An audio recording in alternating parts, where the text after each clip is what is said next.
Assalamualaikum warahmatullahi wabarakatuh.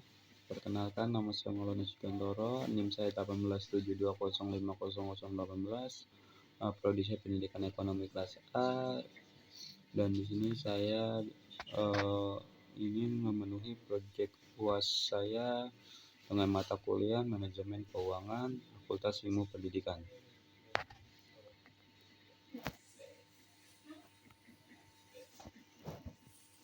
Strategi pengelolaan keuangan negara pasca pandemi. Sejak dilanda pandemi COVID-19 yang berdampak pada berbagai sektor, termasuk pada ketidakstabilan ekonomi, pengelolaan anggaran negara mengalami beberapa penyesuaian. Salah satunya langkah penyesuaian yang diambil oleh pemerintah adalah dengan mengeluarkan peraturan pengganti perundang-undangan PUU Nomor 1 Tahun 2020. Hal ini dilakukan sebagai langkah antisipasi pemerintah terhadap terjadinya kemungkinan perlambatan laju pertumbuhan ekonomi nasional, penurunan penerimaan negara, serta peningkatan belanja negara dan pembiayaan. Kebijakan yang diambil pemerintah di bidang keuangan negara ini dilakukan dalam rangka pemulihan kesehatan dan penyelamatan perekonomian nasional dengan fokus pada belanja untuk kesehatan, jaring pengaman nasional, social safety net, dan pemulihan perekonomian termasuk untuk dunia usaha dan masyarakat yang terdampak, serta menjaga stabilitas sektor keuangan. Melihat tantangan dan tekanan baik terhadap penerimaan, belanja, maupun pembiayaan dalam anggaran pendapatan belanja negara yang sering disebut APBN. Akibat pandemi COVID-19, maka peran menjaga ketersediaan kas merupakan hal yang sangat penting dalam mengawal APBN sampai akhir tahun anggaran. Salah satu sangat penting dalam mengawasi APBN sampai akhir tahun anggaran, salah satunya peran vital tersebut adalah memastikan ketersediaan dana untuk membiayai belanja pada waktu yang tepat. Untuk dapat melakukan peran tersebut, pemerintah melakukan data perkiraan penerima yang akan diterima oleh negara sampai akhir tahun. Hal ini dilakukan melalui strategi pengelolaan kas negara.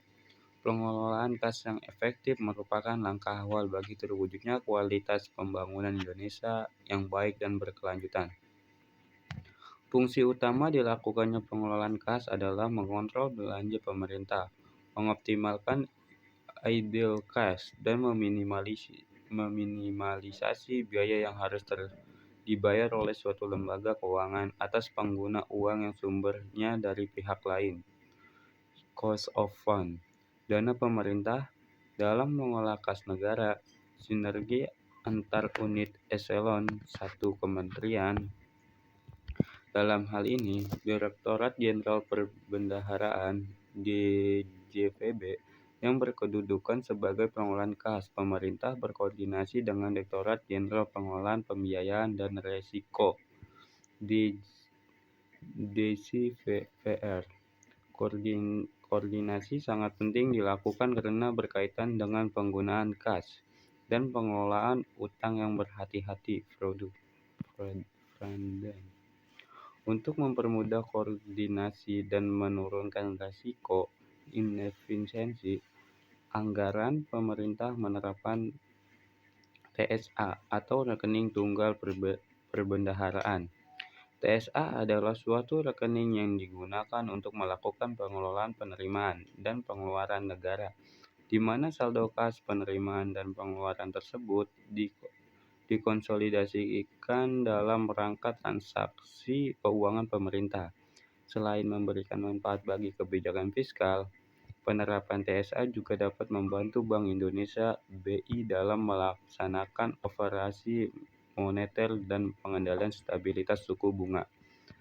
Hal lain yang menjadi poin penting dalam mewujudkan kesinambungan pengelolaan kas yang baik adalah forecasting capability atau kemampuan pemerintah dalam memproyeksi arus kas secara akurat.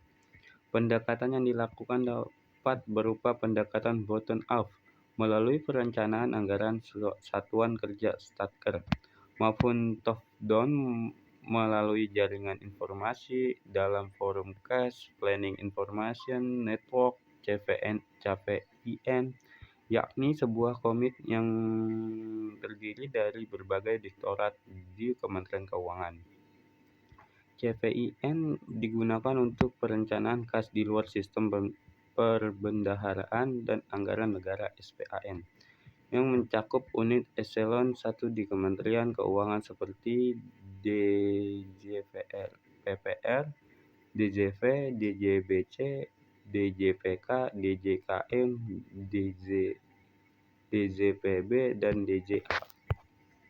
Sebagai respon adanya pandemi COVID-19, beberapa penyesuaian dilakukan oleh pemerintah dalam rangka pengelolaan kas negara agar tercipta fleksibilitas, kecepatan, dan ketepatan penggunaan anggaran. Salah satunya adalah strategi dilakukan DJPB seperti mendorong percepatan belanja negara pada kuartal ketiga 2020.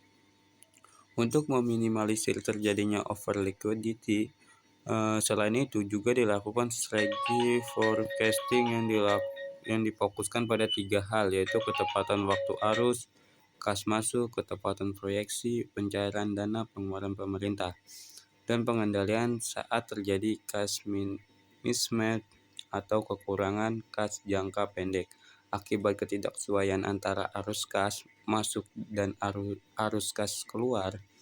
Kekurangan ini dapat ditutup dengan menerbitkan surat berharga negara yang sering disebut SBN di pasar domestik. Melalui berbagai penyesuaian yang dilakukan, diharapkan risiko fiskal dapat dikelola dengan baik sehingga tekanan pada sisi kas berkurang. Sekian dari saya. Apabila ada salah kata, mohon maaf. Billahi taufik wal hidayah. Wassalamualaikum warahmatullahi wabarakatuh.